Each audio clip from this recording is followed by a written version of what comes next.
Hey guys, welcome back here. I'm continuing my Week 1 NFL previews and analysis. This video is for the game between the San Francisco 49ers and the Dallas Cowboys. It'll be played down in Dallas. And the Dallas Cowboys, okay, to me, they're going to be a team that has an above-average offensive line, okay, an above-average quarterback. And yes, while people like to rip Tony Romo, he's one of the top, 10 to 15 quarterbacks in the NFL in his sleep, no matter what people think. An above-average quarterback, an above average receiving weapons, okay? But what's going to hold them back is a defense that is porous, to say the absolute least. There's a unit that was historically terrible last year, and I don't see where they've improved here in the offseason. Between DeMarcus Ware not being a member of the team anymore, between the injuries to DeMarcus Lawrence, who they had a lot of hopes for coming in as a rookie, certainly Orlando Scandrick, and others. And Sean Lee, obviously, the biggest injury maybe of all of them. So I don't see how you could be expecting anything out of this Cowboys defense, who in this game is going to be going up against the San Francisco offense that I feel has a real opportunity to take the next step this year. I think the San Francisco defense is not going to be as dominant as in years past. And I mainly think that because of their secondary. We saw a very vulnerable secondary last year, especially in the second half of the season.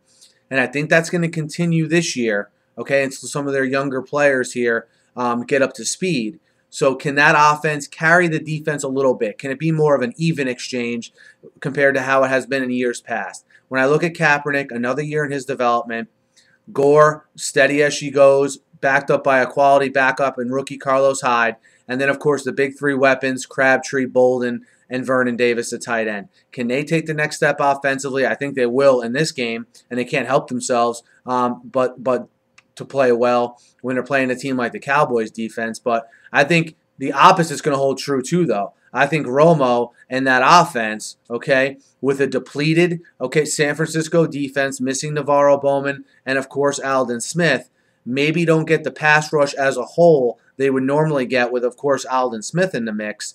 And I think they're able to move the ball down the field on the 49ers. Can they capitalize when they get in the red zone with touchdowns? I think is going to be ultimately key. But you look at Des Bryant and Terrence Williams and Jason Witten and DeMarco Murray out of the backfield, and even Gavin Escobar probably getting a little bit more involved as a second tight end this year. And this is a quality offense. There's no way around it. But can the defense stop anyone? So I think it's going to be a higher scoring game than a lot of people think. A lot of sheer talent all over the field on 3 of the 4 units. The only unit you're not really getting any talent from is that Dallas defense. So I think when it comes down to it, it's going to be a closer game than people think, higher scoring than people think.